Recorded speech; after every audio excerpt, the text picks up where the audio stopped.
Le sanatorium de Dreux, construit dans les années 1930 près de Basse-Buisson, un complexe qui s'étend sur plusieurs hectares, bâti grâce à Maurice Violette, maire de Dreux à l'époque, en Eure-et-Loir. De 1908 à 1959, donc c'est un préventorium Thérèse de Violette qui ouvre le 1er mai 1931 d'une capacité de 300 places en 1939 après une extension du lazaret et d'un pavillon pédiatrique.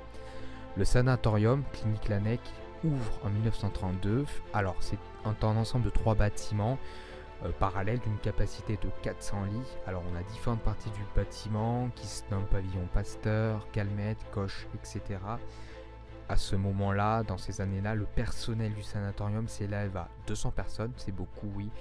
Une maison de repos sera ensuite ouverte dans les années 1935 pour les femmes et jeunes filles, qui par la suite sera transformée par un grand service de cardiologie en 1955 en établissement gériatrique, où des travaux sont commencés en 1939, auront été stoppés à cause de la guerre destinée donc à recevoir des vieux couples.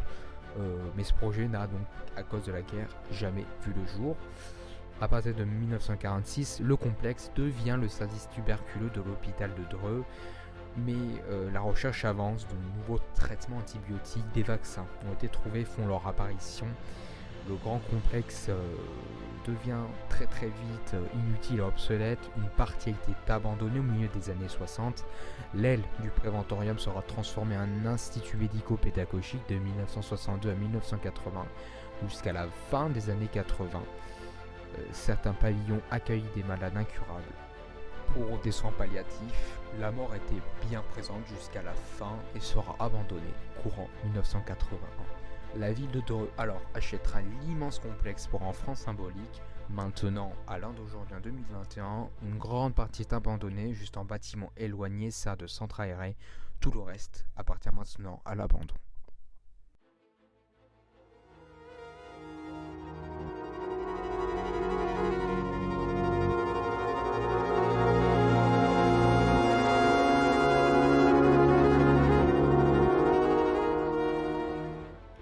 Donc, alors pour vous résumer rapidement, donc ces sanatoriums, ces lieux permettaient de recevoir des patients atteints d'une maladie. La maladie, c'est la tuberculose. Alors, la tuberculose, qu'est-ce que c'est? C'est une maladie qui atteignait les poumons, mais également certaines formes qui atteignaient le niveau digestif, donc estomac, intestin, etc. Donc, c'était une maladie très contagieuse à l'époque. Il faut savoir qu'elle touchait les jeunes enfants comme les plus vieilles personnes. C'est une maladie qui se propageait par les voies aériennes, également par la nourriture. C'est une maladie qui a fait son apparition, alors à peu près je vous mettrai à l'écran des informations complémentaires, mais aux alentours des années fin 1800 il me semble, quelque chose comme ça, 1900, et qui a fait beaucoup de ravages dans les années 1900, notamment 1930, 1940, 1920, etc. Voilà, qui a fait beaucoup de morts. Donc ces sanatoriums ont été construits pour accueillir tous ces patients malades. Donc c'était une maladie où il n'y avait pas de traitement à l'époque. Le seul traitement qu'on recommandait, c'était les cures de soleil et de froid. Donc vous l'aurez compris, c'était une maladie vraiment mortelle à l'époque et on ne savait pas comment la soigner. Depuis à notre heure actuelle, il y a des antibiotiques contre et il y a le vaccin aussi chez les jeunes enfants qu'on fait, mais qui n'est plus obligatoire maintenant depuis 2007 il me semble. Voilà. Donc voilà, vous connaissez maintenant rapidement l'historique du lieu, hein, et maintenant on va aller plus sur le côté surnaturel, paranormal, etc.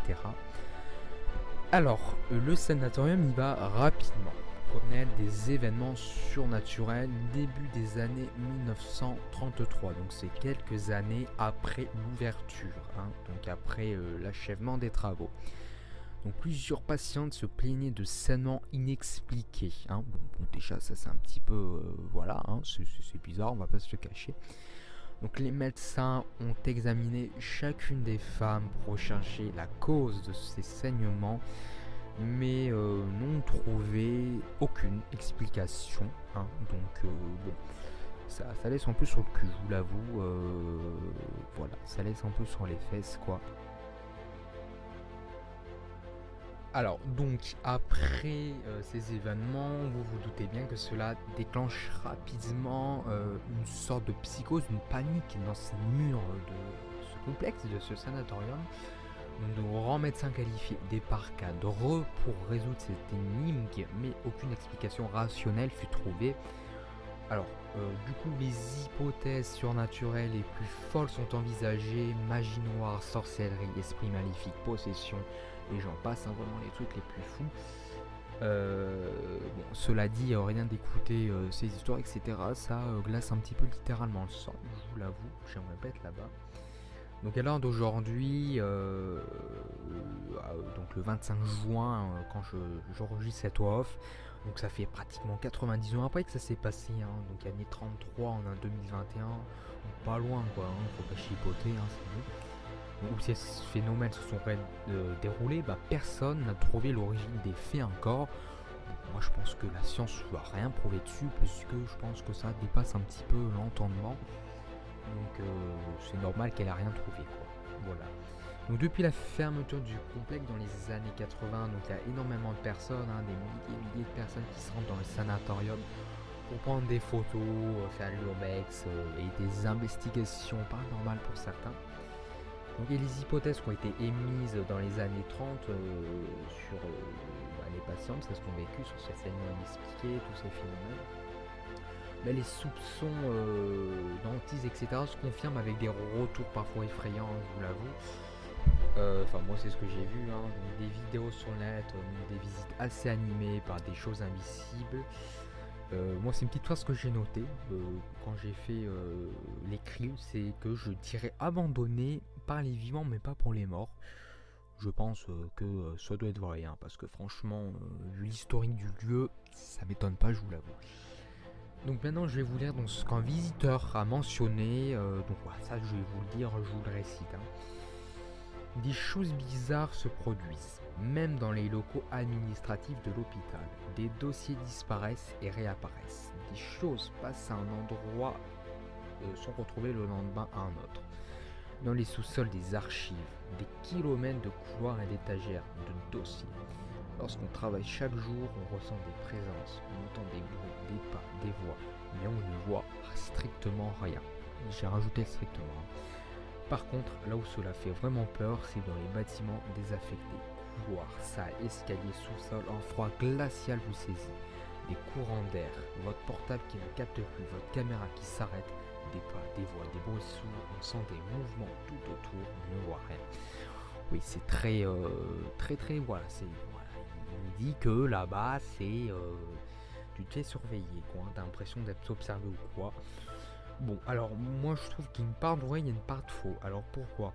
Déjà, en connaissant l'histoire du lieu, en sachant que la mort est beaucoup passée là-bas, je peux comprendre que sur un plan psychologique, surtout que les sensations de présence, etc., les froids glaciaux ou quoi, ça peut être très psychologique et avec toutes les histoires qui sont racontées, voilà, les trucs qui ont été racontés, qui s'est passé à l'époque ou quoi, la mort qui s'est beaucoup passée là-bas, je trouve que ça peut être, voilà, on peut s'imaginer, bon après tout ce qui est un peu pavre, etc. C'est un petit peu plus compliqué, on s'imagine un peu moins. Alors, le froid glacial, etc., j'ai vu aujourd'hui, c'est un reportage sur un sanatorium aux USA dans le Kentucky, à Louisville, un truc comme ça. C'est le sanatorium, j'ai un anglais pourri, je me souviens plus, mais je crois que c'est Waverwise, ouais, bref, certains m'auront compris. C'est un des plus hantés, ce serait même le lieu le plus hanté du monde.